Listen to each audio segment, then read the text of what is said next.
Yeah, so that's part 2 of the series of talks or tutorials Dan I are given this week. And yesterday was an overview, and today we look at some small part of what Dan showed you yesterday in more detail. And tutorial can be taken seriously, so please ask questions during the talk if you like. It's good. So the results in the end, I guess if experts want to know, I can tell them anyway. I'm around during the next 3 weeks. So yeah, don't be afraid to steal time from the talk. It's about explaining what's going on here and what the setup is and what it is good for. So yesterday, Dan mentioned axiomatic cohesion from Lavere, and that's where I'd like to re-enter this topic again, and I'm repeating stuff here. So in Lavere's axiomatic cohesion, you have a topos of cohesive spaces, you just call them that, and you have functors. You have a gamma going down. So in the case of a Grothendieck topos, you always have a gamma going down to sets, and delta, which takes constant sheaves, going up again. And in axiomatic cohesion, you have more functors with more properties. So it's a quadruple of adjoints. And yeah, let's have Lavere's name here. Their axiomatic cohesion. And what is really important for real cohesive homotopy type theory is that you do cohesion for infinity categories, in this case infinity toposes. So what changes here is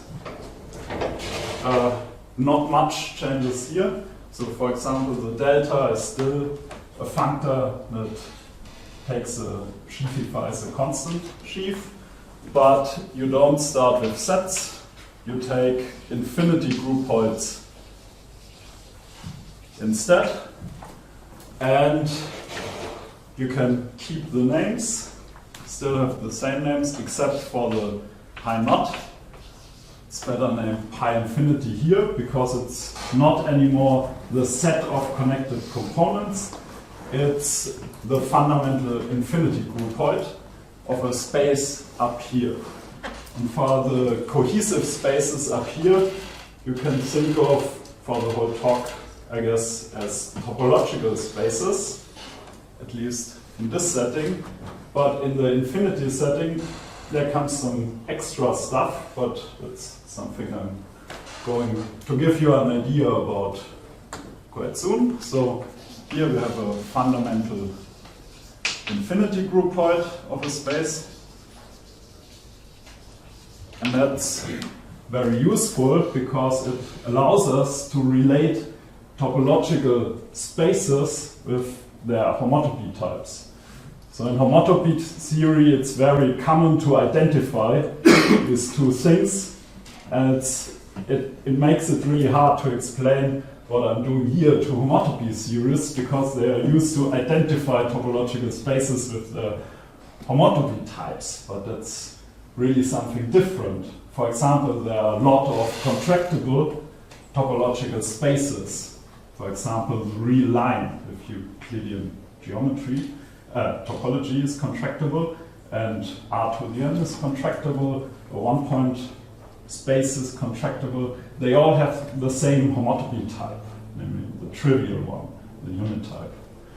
Okay, and this idea of having cohesive spaces in higher categories is due to Schreiber. And the key phrase here is differential cohesion, or even super differential cohesion. So here's a framework where you have cohesion, and then you add another quadruple and get differential cohesion, and yet another quadruple, get something else. And that's something he does for physics, to formalize physics in higher categories. And at the end of the week, I also want to mention differential cohesion. And today, we stick with cohesion, or infinity cohesion. And more specifically, I want to reduce everything to look at a non-trivial example, what you can do with it. That's as easy as possible and still interesting. And for that, I'm just looking at this part.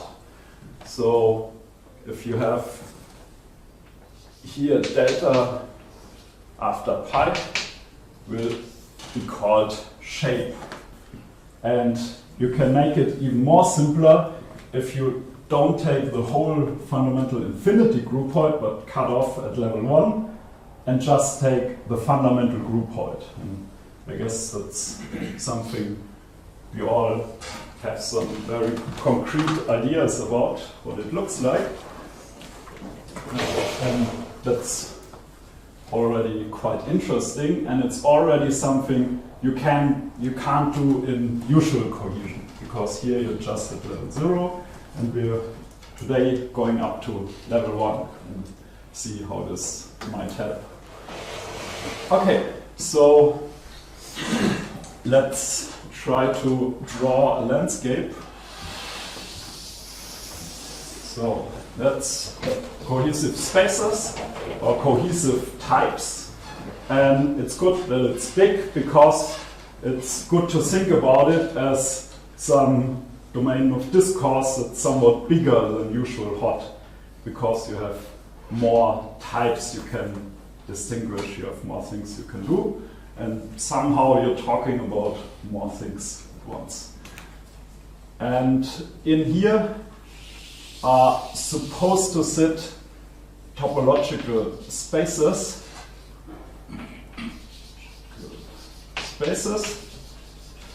but not all. So some topological spaces are in here, and a good example of a cohesive topos you can think of during this talk is sheaves on just the side containing all r to the n, just powers of the real line. That's the most obvious topology, with topological maps between them, and as covers jointly a surjective inclusion of open things that have contractible intersections. It's something you have to put some conditions on the intersections here, some nice things to make this one work. So you can think of it as sheaves of sets, if you like, if you're familiar with this case. And the sheaf of sets still sit inside the bigger infinity version of this thing. And that could be identified with this one. And that's the zero types in here. So, that's the zero types, and you can think of it as this sheaf topos sitting in here. And topological spaces have properties like being discrete, and it's important to note that we shouldn't use words as discrete to talk about zero types. So sometimes you say discrete groupoid to mean one which corresponds to a zero type, and yeah, you should carefully distinguish those two, because a priori here topology on our spaces and groupoidal stuff, which sits in the higher identity types, has nothing to do with each other. And the cohesion helps to relate the two. So That's important here. And these things can be thought of as usual topological spaces. Everything in here has topology in some sense. And one trivial topology is a discrete one, and that's what I'm trying to mark over here. So these are discrete topological spaces, or discrete cohesive spaces, because some don't look like topological spaces you're used to, the ones outside here. There are a lot of those. There are discrete things. There are also codiscrete things, which I'm trying to draw equally large, trying and failing it. So it's supposed to be equally big. Why? Because those two subcategories or sub-universes in our type theory are equivalent, or externally in this sense are equivalent to infinity groupoids.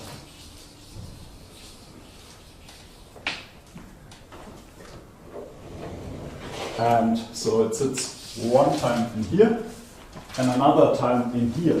But this one could be viewed as an identification if we say groupoids are homotopy types of spaces. So that's more like an inclusion in that direction.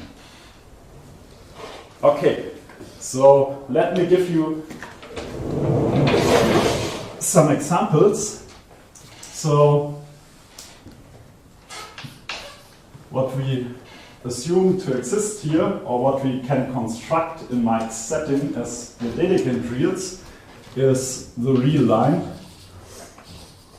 with Euclidean topology, and that, of course, sits inside here. And we can construct topological spaces, we know, relative to this. For example, the topological circle, also something Dan already had in his slides.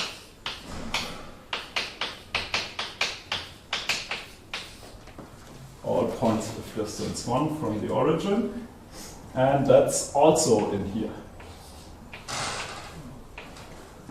Okay, but now we have a different circle, you know, from HoTT, and that's S1, the high inductive type, given by the constructors point and loop.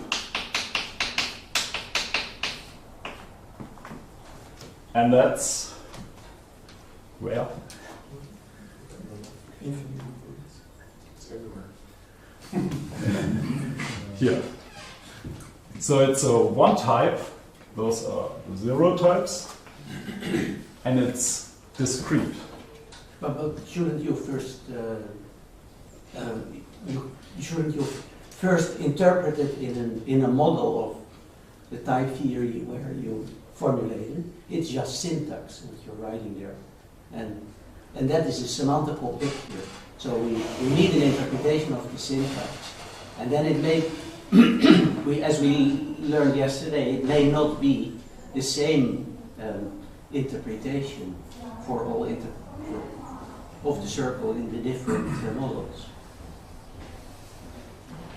So in this case, I'm talking about real cohesive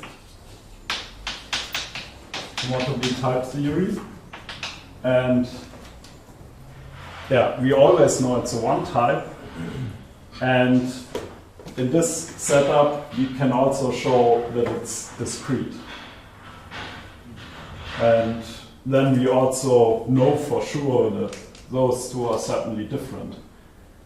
I think what Mark is asking is about the result by Schulman and Szynski, that you can actually interpret homotopy type theory in these models. Ah, okay, I But see. you Yeah. don't get the strict universes. Yeah.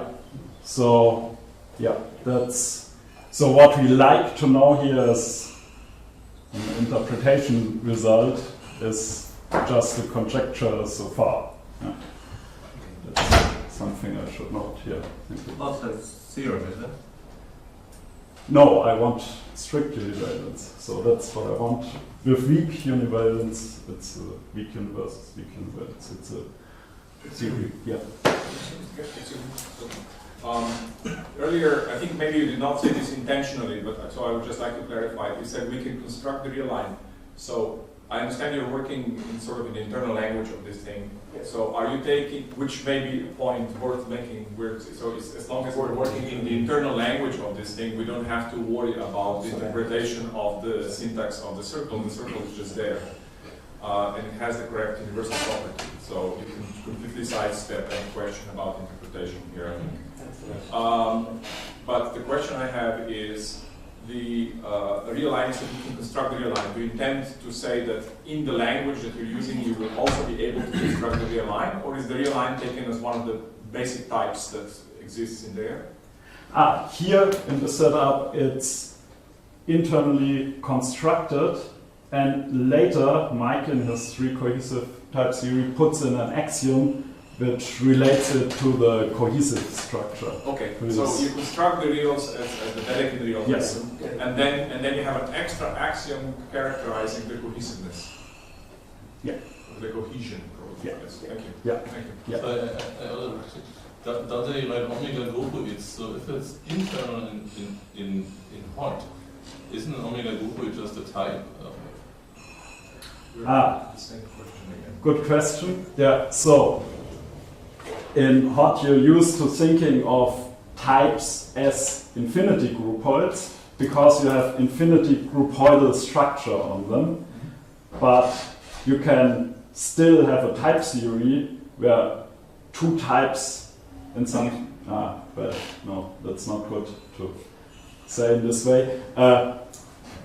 So you're familiar to thinking of models of HoTT as this just infinity groupoids, but according to his result by Szysinski with the weak universes, you can still do it with functors, contravariant functors with values in groupoids. And that's what's happening here. And that means you still have this infinity groupoidal structure, but you have more stuff, you have more variation than just in this category. Does that help? Every type is a topological infinity groupoid. Yeah. Among the topological infinity groupoids are the ones that have no topology, those are the ones on the left, and the ones that have no homotopy, those are the ones in the middle. So like you're interpreting type theory up in the top circle where things have both. Yeah. So your types have higher identity types still everywhere, and they also have topological structure, which you don't define as usual in topology by some family of subsets, but you define them or access them by the operations you get from the cohesive structure. Yeah. So if I can press the issue once more. So are you working semantically or in the syntax? Because in Mike's paper he said, well, I have this syntax, but it's not completely final, and of course a lot of work has been done since I'm working then. in the syntax, so this was to draw some connection to Levier's cohesion and what Urs is doing. And yeah, So you're all this is motivated doing from- pure syntax. Yeah, and now we're doing pure syntax. So, but it's still good to have the other side. Which is also regular for quite some time. When you do homotopy, you take path-connected components, whereas Levier's comprehension, pi being left adjoint to delta, takes connected components in the ordinary sense of topology. So there is a certain mismatch. I will go into this. Okay. Yeah. Okay. Yeah, good So point. can I Yeah, answer my question? Because I don't understand it first. yeah, answer. Oh, maybe it's wrong. I mean, okay, let me try. If I don't have this extra stuff, this cohesive stuff, then the identification of omega groupoids in types is correct. But once I have this identification, you only have this embedding. No, I wouldn't say so. We could still use homotopy type theory to talk about all these types, but we couldn't do anything that's specific to this situation or specific to this topos, if you want to think in this setting. So it's a language for toposes, conjecturally for elementary infinity one toposes. And you can talk about general toposes, about all at once, and infinity groupoids is just one important example. And if you add cohesive stuff, like these functors and the resulting operations, so the other compositions give flat and sharp. And if you add this stuff, you're talking with according rules. We'll show you later in the week. If you add all this stuff, you're talking about a more specific class of toposes. If I remember correctly, locally connected, and stably locally connected. So some topos-theoretic properties, and the idea is that you talk about a more specific class of toposes.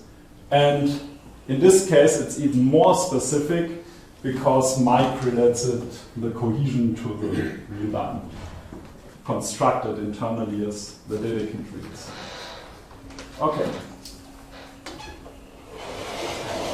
So, yeah, let me go on by talking about this relation.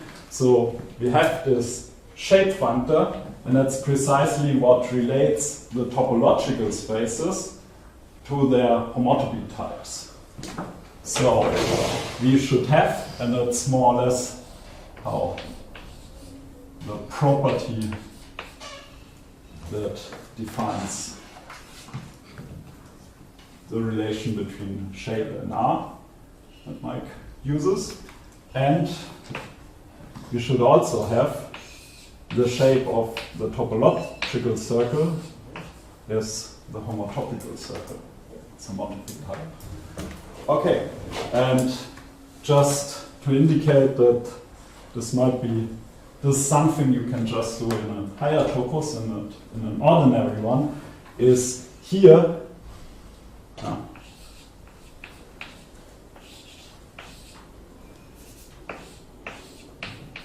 here on the one side S1, it's a zero type. So it really is a topological space that consists of points.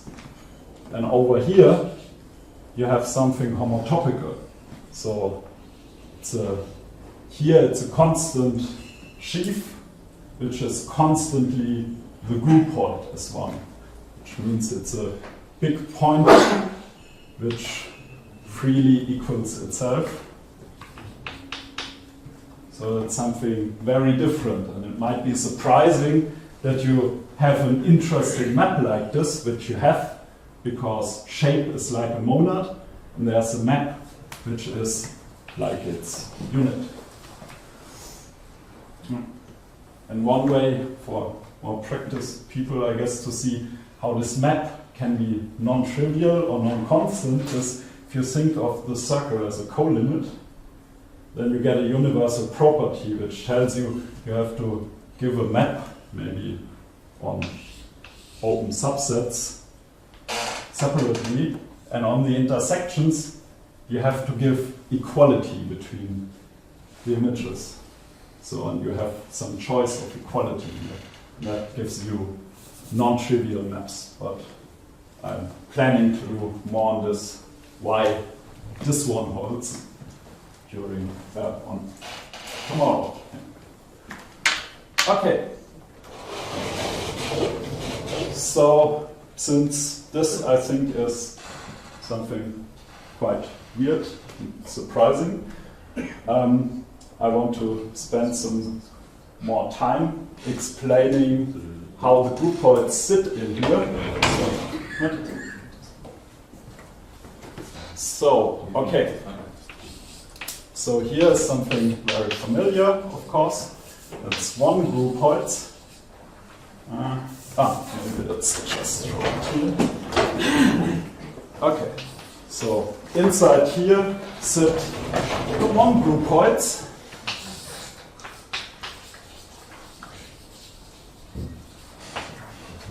And also sets, if you embed them as discrete or zero groupoids. And in here also sit groups. So maybe it's better drawn as an arrow. Groups. But groups also have a map, at least, over here. So you can think of, for example, the integers as a group in Z, and also as a group object over here. So a group in the sense of the hot book or a zero group. But you also have groups here, the integers again, and you can map it up here. So now it's something with one object and that many morphisms. And to distinguish the two, I'd like to call this image BZ. So it's also consistent notation in higher category theory. And of course, this also sits inside here. So it's a Z as a group with the group called one object, many morphisms. And if you put it up here, we already have it, because it's just another way to describe our homotopical circle. In this particular case. Because if you take the loop space, if you look at the morphisms, automorphisms of your one point, it's the integers. Okay. Yeah. Sorry to be a pedant. Maybe it helps people to say that the groups sit inside the, not one groupoids, but pointed one groupoids. And maybe it's helpful to some too. Otherwise, some people may get confused. So you just need to remember the point. There are at least two ways to put the groups into groupoids. Yeah. You could go through sets and then into groupoids. And so this is Yeah. exactly what some people might think. Well, the No. point is sometimes you think of groups as connected groupoids, but that's not correct. It doesn't have the correct identity type. It forgets the conjugation. Yes. But if you remember the base point, if you say pointed connected groupoid, then it's correct. Okay. So here, if we are really in set-level structures, we can just say one object morphisms. Yeah. But yeah, okay. So one object is pointed and connected, not just connected. Yeah. Yeah. Okay. So one thing you might be thinking of is, what about this space? So that's things that have interesting topology and interesting higher identity structure. And they exist in a useful way. For example, you can also apply this B construction to an internal group, because it exists internally in type theory. So DG as constructed in Finster paper is something that if you take its loop space, you get back your group. And S1 is a group with adding angles. Group in the plane. So if you take omega here, or take the identity type at its point, you get S1 back, which has topological structure, and we can maybe see somewhat later in the week that that means this thing also has to have topological structure, non-trivial one. Okay. So now think it's a good time to mention what I'm aiming at in this talk, and that's the fundamental theorem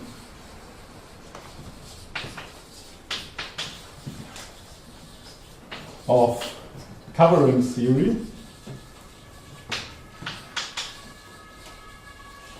And make sure everyone is on the same page. Let me repeat it. So let X be a topological space.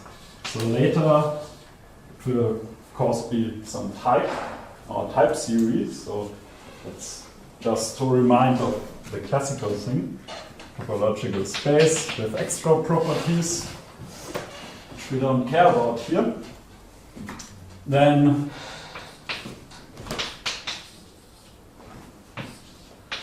covering spaces,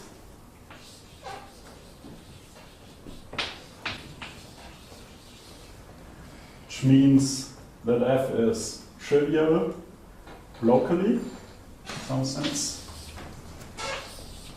I'm one-to-one correspondence with pi1 actions on, or that's maybe the wrong way to say it, but yeah. So we have pi1 actions on set. Oh, maybe a bit more detail is helpful. So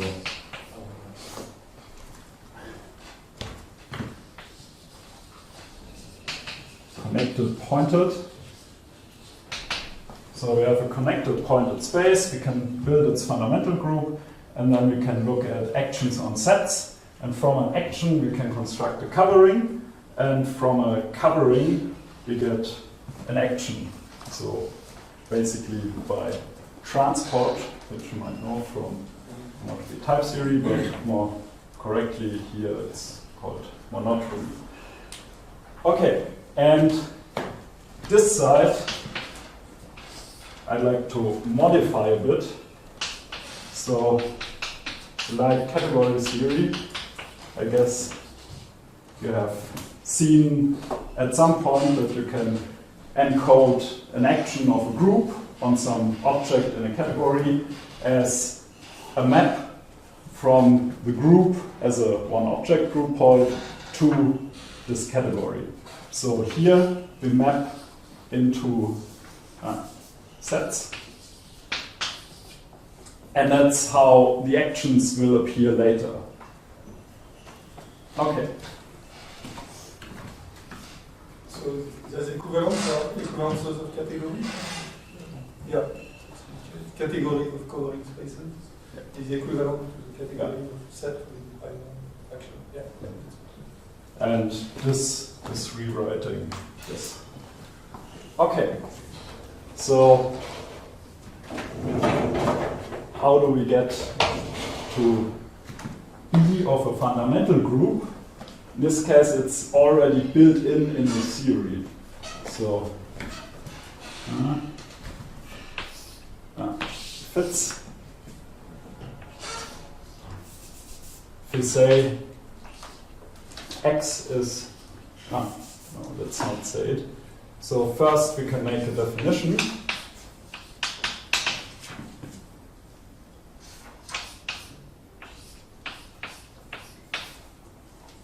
We assume we have this shape operation, which gives us the homotopy type of a topological space. We can one-truncate it. So this will still be what is called a modality, and I call it the one shape of X.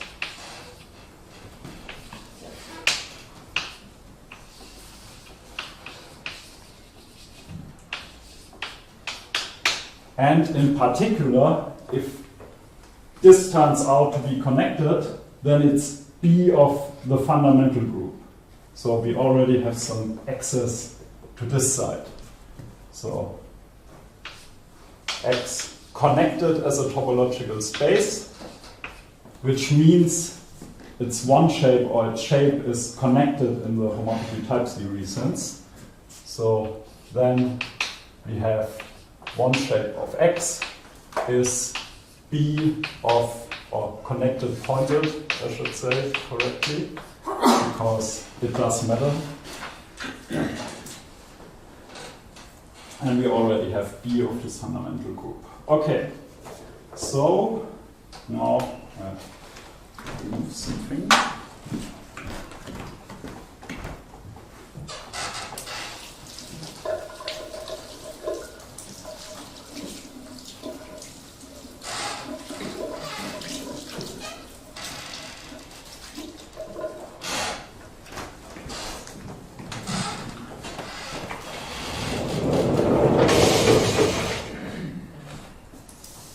The pi 1 of x that you're writing there is the topological pi 1 that you're about to write? Ah, no, I'm not erasing, but Or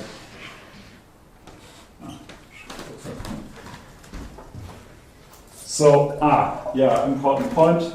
Pi 1 here means pi 1 as a group. So, in the usual sense, pi 1 of x as a topological space. So, it's fundamental group as a topological space. And, yeah, then we put p in front of it.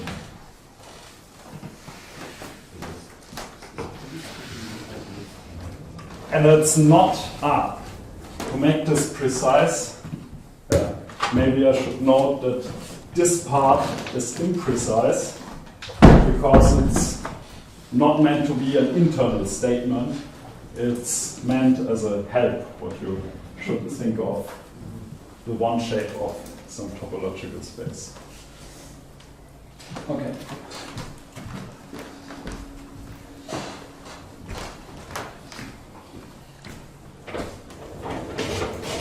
So, now I want to introduce in more detail what I require of this one shape. So I just talk about this one from now on. And it's mix of definition and axiom. So first we say there is this thing, the one shape, which is an operation on the universe with indices suppressed, and a natural transformation, or something that is supposed to be the unit. If you think of it as a monad, and it's something of this type. So B is more a definition. Is only a definition, and this makes only sense if this one shape is a modality, but can make the definition anyway. So if for x is shape 1 modal, one shape modal if this unit is an equivalence. So sigma x is an equivalence.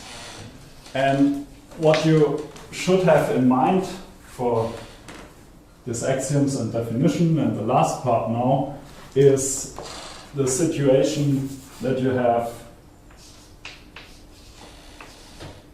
let's call it R, a reflective, so I'm comparing it to category theory, that you have a reflection into a subcategory, and then you also have the unit, and if B is in the subcategory for this reflection, you have the universal property that for all maps into B, you get a unique map here. And you can test if some object is in the reflective subcategory by looking at the unit and looking if it's an isomorphism.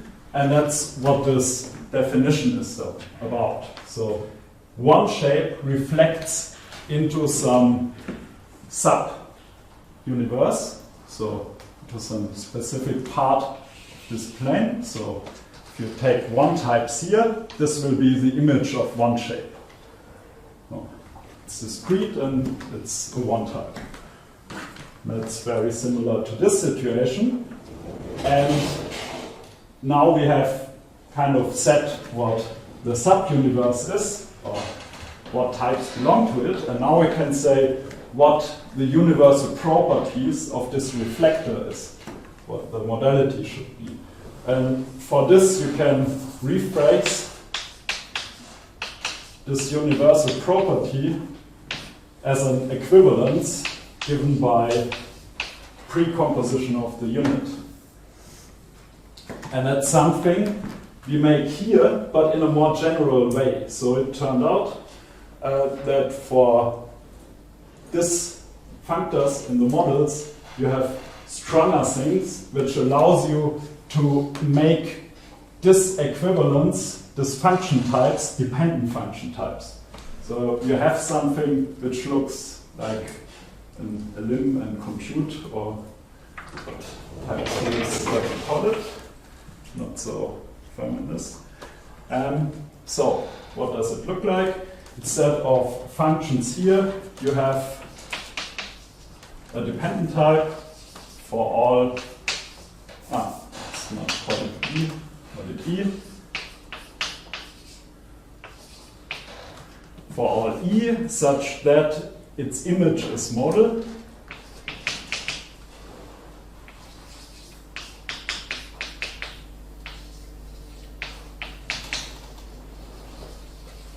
We have this equivalence dependently.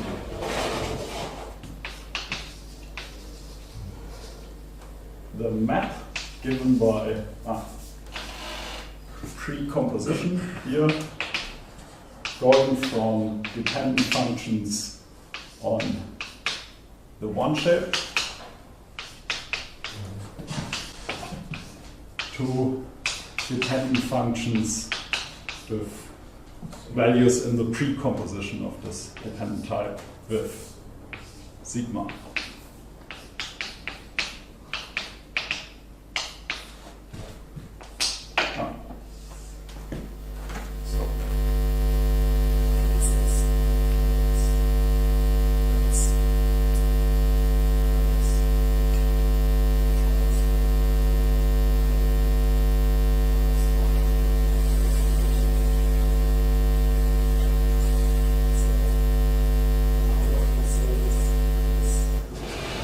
One shape is a modality. It's clear. And, From right to left, it looks like an elimination principle. Yes.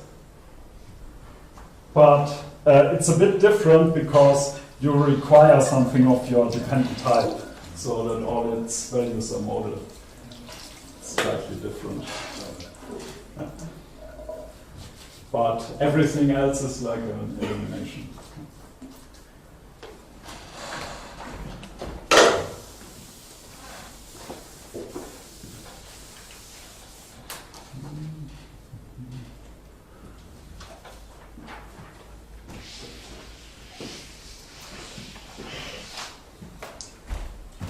Okay, now some small things you can. No, I guess I immediately jump more to the end. So what you can show now is a lot about how one shape behaves like a functor. So you can prove one naturality, one functoriality. So the sigma has naturality squares. And you can prove a lot of closure properties for the subuniverse of one-shaped types. And yeah, so that's something I'm dropping completely here. And I want to move towards the goal. And this one can be defined very easily by saying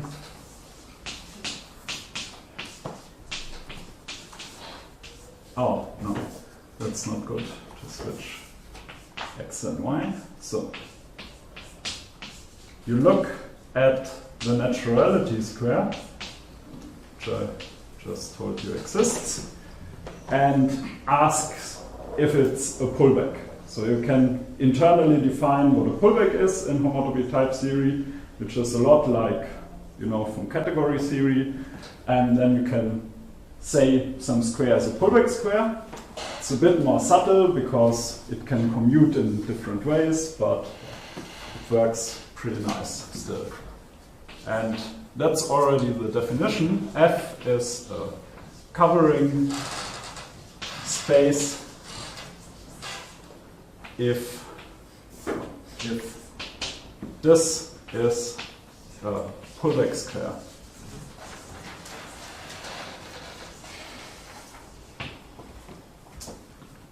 Okay, and now some small idea how you can move between these representations.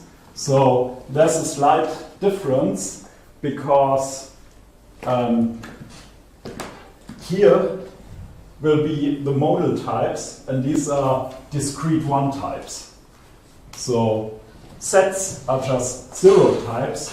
So the correspondence is about more things, but it still works and it still contains this classical picture. So what the internal theorem or version of this looks like is we have the same here, we just defined it.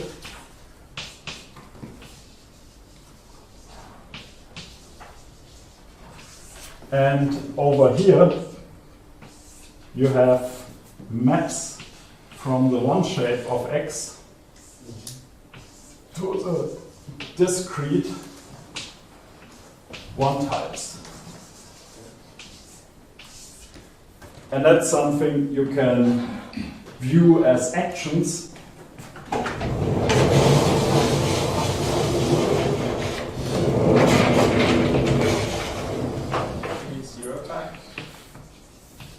No.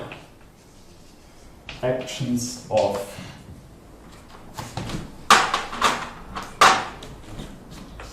the fundamental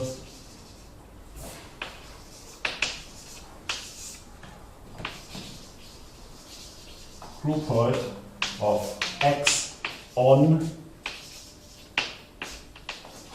discrete one groupoids. So I'm parenthesizing the discrete here because if I say one groupoid, you would think of this set level structure. And I'm talking classically here. So what you get here is actions of the fundamental groupoid on one groupoids. And what you get over here is also some more general version of covering space, because it can have zero type discrete fibers, but it can also have one type discrete fibers. And it doesn't matter. So you can restrict yourself to zero groupoids here, and then you get things with zero groupoidal fibers here. So the classical correspondence is contained, and you still get the usual universal properties and constructions. You can take a subgroup here and construct the covering for the subgroup, and you can do the universal covering. That all works. Okay. So is a discrete one type the same as a shape on modal? Or? Yeah. Sorry, that's something I should have mentioned. So let's mention it here. Shape one modal types. Thank you. Yeah. Okay, so I guess I can say one quick word about how to prove this. So there's one lemma which is important to or very useful into proving things like this.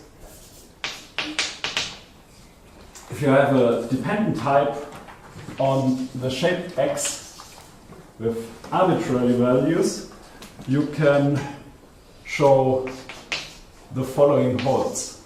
If you want to compute the one shape of the sum of the very particular dependent type like this. X. Then you can just move in your one shape.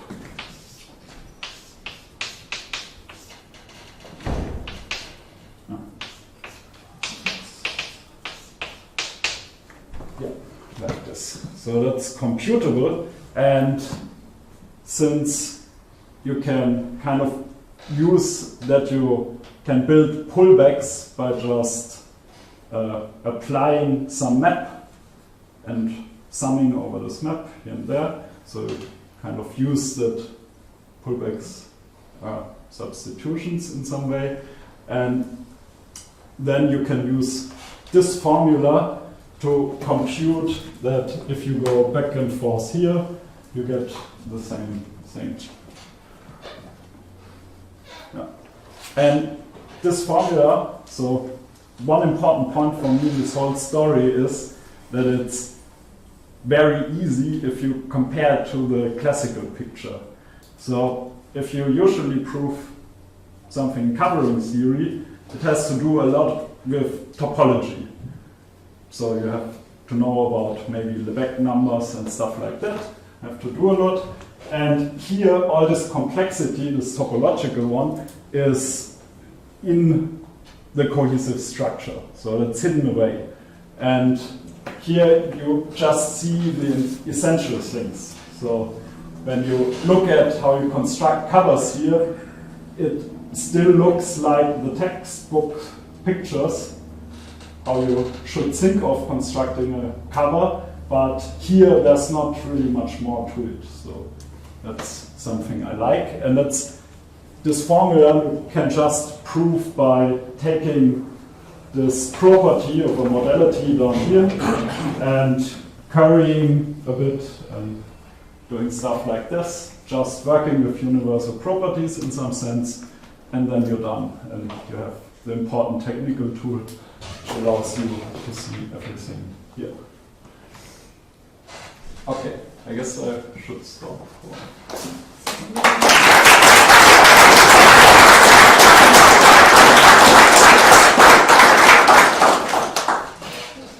It's time for questions, but please spend, let's say, 10 minutes.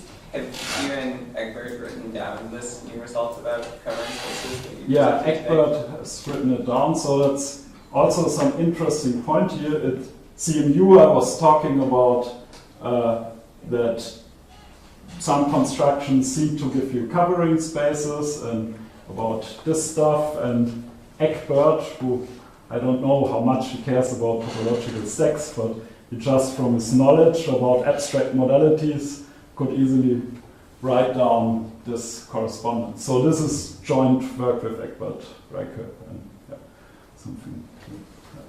Thank you. Yeah, still coming back to the question asked at the beginning, what does guarantee you that connectedness and past connectedness coincides? Maybe for this particular topos it is, but this is never mentioned. I mean, it's a very elementary distinction in topology, which is usually ignored when people look at things as why. Ah, yeah, so I haven't checked this, but I think a lot of the technicalities, like locally path connected when dealing with covering spaces, disappears because with the existence of the shape functor, we already put a lot of requirements on the toposphere. So, then, no? And this is not my problem. I mean, defining pi as left adjoint to delta means you speak about connectedness. No? The connected means there is no composition as a schedule in the steps. But whereas from algebraic to homotopy theoretic point of view, P0 of x should be a set of path-connected components. These notions differ. Maybe if you restrict, for topological spaces they differ. Yeah? Yeah. Now, you need to have some assumptions about the total spaces which sort of guarantee you that the notions coincide, because otherwise it's not conclusive for me that you identify pi 0 of x with a scene the algebraic topology is set in mind. Is it clear what I mean? I'm not sure I understand it. So Pi 0 of x, in the sense of Logier, is the set of connected components of a space. Whereas when you have a topology, algebraic homotopy series, pi 0 of x is equivalent to you identify 2 points of a space if there is a path between them. And one of the basic classes of topology is that both notions don't coincide. Maybe for very well-behaved classes of spaces they do, but where do you assume that? I mean, it's a bit unfair to ask you this question, because it's a question I come into my mind when I read various writings or see talks in this way. yeah, I see. That's a good question. So I should ask you two rules maybe. It's fair enough, but he's not here yet. yeah, I think here it's very restricted. So I don't know how it is for spaces that are co-limits of R to the n, if they happen, if the notions of connectedness and path connectedness coincide. I just don't know. Yeah. Does your setup imply anything about the intuitionistic aspects of the real numbers? For instance, that there cannot be a discontinuous map, or that the reals cannot be written down as the disjoint union of two inhabited types? There's a lot in Mike's paper about the real cohesion. So, for example, he identifies the functions you can have on the reals in some sense with the epsilon delta continuous functions. So, but you have to say that carefully through modalities, right? yeah, you have to apply the flat thing here and there to do it. Yeah. Can you just briefly give us some intuition for why the pullback condition on the shape naturality square corresponds to the classical notion of a covering space? Yeah. That's something I kind of dropped on the way. It's of course important to make some sense of this. So in Hatcher, for example, you have some theory which tells you when you can lift maps to the base of a cover. So for example, most of the time you use it for lifting paths. So if you have some free path here in the space, you can lift it to any base point up here. And if you pick a point up here, it's unique. And the more general version of the theorem you build up in covering theory is first you note the map on fundamental groups is injective here, and then you can say if you have a map going into this space and the image of the fundamental group lies in the fundamental group coming down from here, you can lift the map. And this corresponds precisely to, if you look at this on the level of the theory, and choose some base points everywhere, then this will correspond to the pullback property.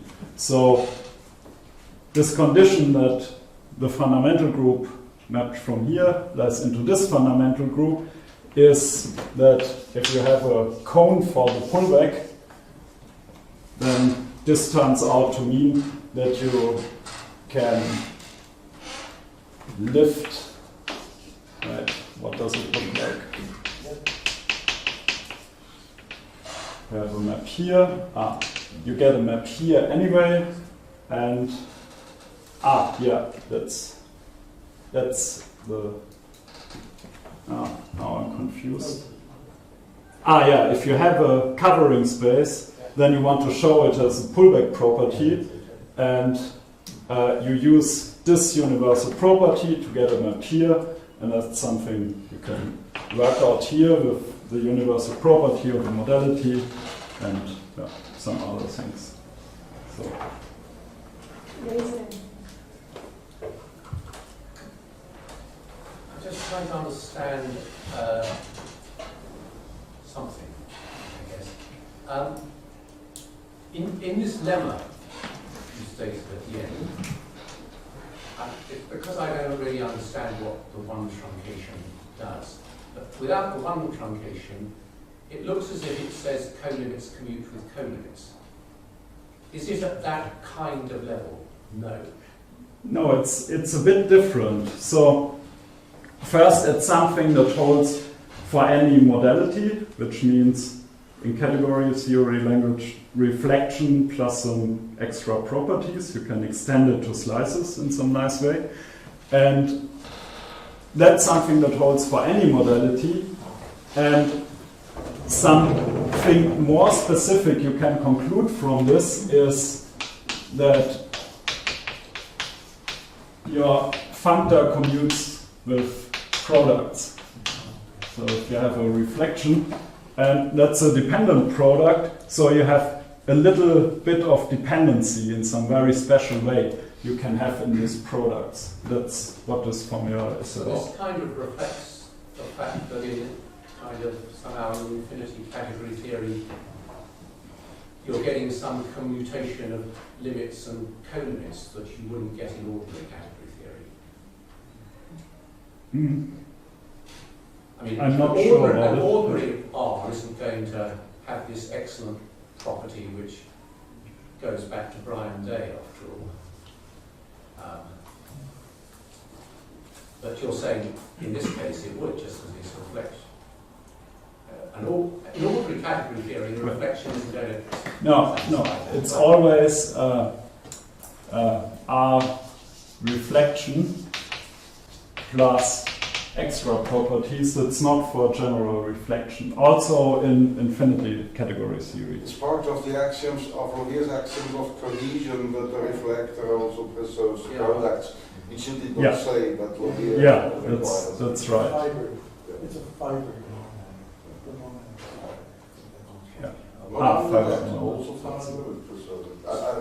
So this is so that's directly an analogue of something in ordinary category theory rather than something special for infinity category theory. Is that right? Thomas nods, but I'm not sure. I haven't looked at it in this way. It's not for free, you have to postulate it. Yeah. Infinity or one-dimensional. Yeah, I guess so. In Lavier's axioms, you postulate it, and to have a modality, you need that your functor is fibered, and I guess this one is a consequence of the two. So I haven't looked at it at all in category theory. Well, other question, we can wait. So what you write in quotes there, the interpretation of the shape point. Yeah. So that should be a theorem in the interpretation, shouldn't it? In what? In the interpretation, that should actually be true. Yes, in the interpretation. So why do you write it in quotes? Because you haven't checked. I wanted to make clear it's not an internal statement, because it followed an internal definition. But it's not connected to the weak universes, so it should just be true, shouldn't it? Read the quotes as a denotation. I haven't thought about it. Okay, so we can just read the quotes as Scott brackets. Yeah. There's another question. How would you prove that S1 is shape 1 modal? How would you construct the inverse of that sigma that, for example? That's something I talk about tomorrow. Okay. At least some parts of it. Any other question? No? So thank you very much.